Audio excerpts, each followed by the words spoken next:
Assalamualaikum warahmatullahi wabarakatuh. Perkenalkan, nama saya Rakwa Nabila Siregar dengan NIM 211061128. Pada hari ini saya ingin menjelaskan dan menganalisis kasus hukum internasional untuk memenuhi tugas akhir hukum internasional. Jadi pada hari ini saya sendiri akan menganalisis sebuah kasus dengan penyelesaian kasus pelanggaran HAM berat terhadap etnis Rohingya di Myanmar berdasarkan hukum internasional. Di dunia ini terdapat ada kelompok etnis mayoritas dan etnis minoritas. Sebenarnya hingga saat ini definisi tentang kelompok etnis minoritas belum dapat diterima secara universal. Tetapi definisi etnis minoritas yang seiring digunakan di berbagai negara adalah kelompok individu yang tidak dominan dengan ciri khas bangsa, suku bangsa, agama, atau bahasa tertentu yang berbeda dari mayoritas penduduk. Selain itu, kelompok etnis minoritas jumlah penduduknya lebih kecil jika dibandingkan dengan jumlah penduduk lainnya yang berada di suatu negara. Nasib etnis minoritas ini tidak selalu mendapatkan perlakuan yang baik di wilayah negara yang didudukinya. Pelanggaran-pelanggaran hak asasi manusia sering dialami oleh etnis minoritas ini seperti pembunuhan, pemusnahan, perbudakan, pengusiran atau perpindahan penduduk yang dilakukan secara paksa, penyiksaan, dan sebagainya.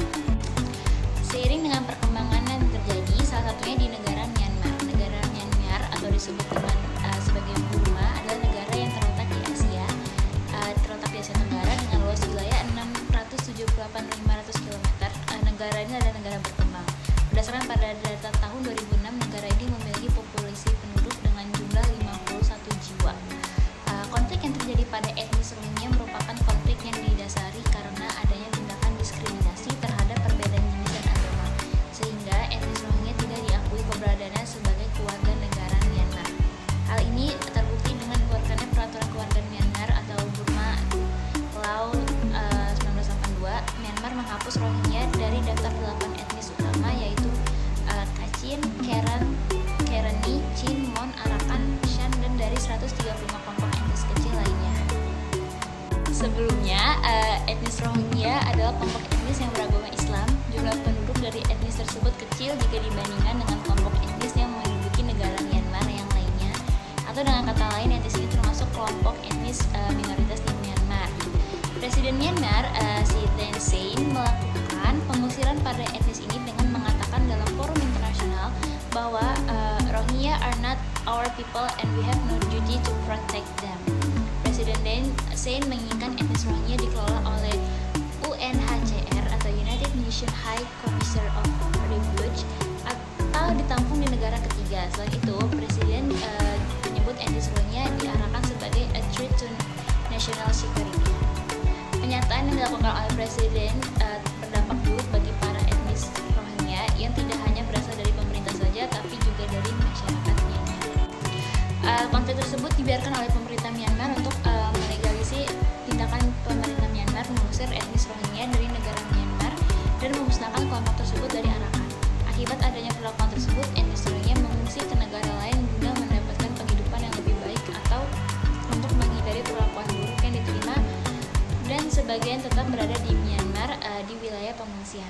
Masalah pelanggaran HAM berat yang terjadi di Myanmar merupakan salah satu masalah yang sangat serius di dunia ini, karena bukan hanya berdampak negatif bagi masyarakat yang berada di wilayah Myanmar saja, tetapi berdampak pula pada negara yang lain. Selain itu, pelanggaran HAM berat ini bukanlah perkara mudah untuk diselesaikan. Oleh karena itu, perlu perlakuan serius dalam menangani masalah ini.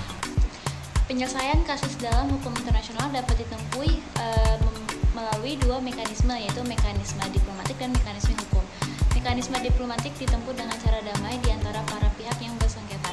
Mekanisme ini dijalankan dengan perundingan kesepakatan dari para pihak yang bersengketa. Sedangkan mekanisme hukum ditempuh dengan melalui jalur pengadilan. Mekanisme hukum digunakan untuk memberikan pertanggungjawaban dari apa yang telah dilakukan agar kedepannya tidak terjadi kasus yang serupa, serta digunakan mekanisme hukum ini menghasilkan putusan yang tetap dan mengikat bagi para pihak yang bersengketa. Masyarakat internasional cenderung untuk menggunakan mekanisme hukum dalam menyelesaikan kasus pelanggaran HAM berat. Dewan Keamanan PBB dapat mengambil alih kasus yang terjadi jika kasus tersebut telah mengancam perdamaian dan keamanan dunia. Jadi, kesimpulannya adalah hak asasi manusia adalah hak dasar yang dimiliki manusia sejak ia lahir atau dimulainya ia berinteraksi dengan masyarakat. Hak tersebut tidak dapat diambil oleh siapapun, bahkan negara mempunyai tanggung jawab untuk melindungi hak-hak yang dimiliki oleh setiap individu. Tidak peduli apakah ia individu yang termasuk dalam etnis mayoritas ataupun etnis minoritas. Mengenai etnis minoritas, sudah terdapat perlindungan terhadap etnis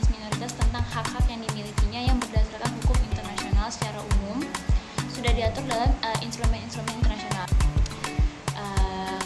Kurang lebihnya itu saja dari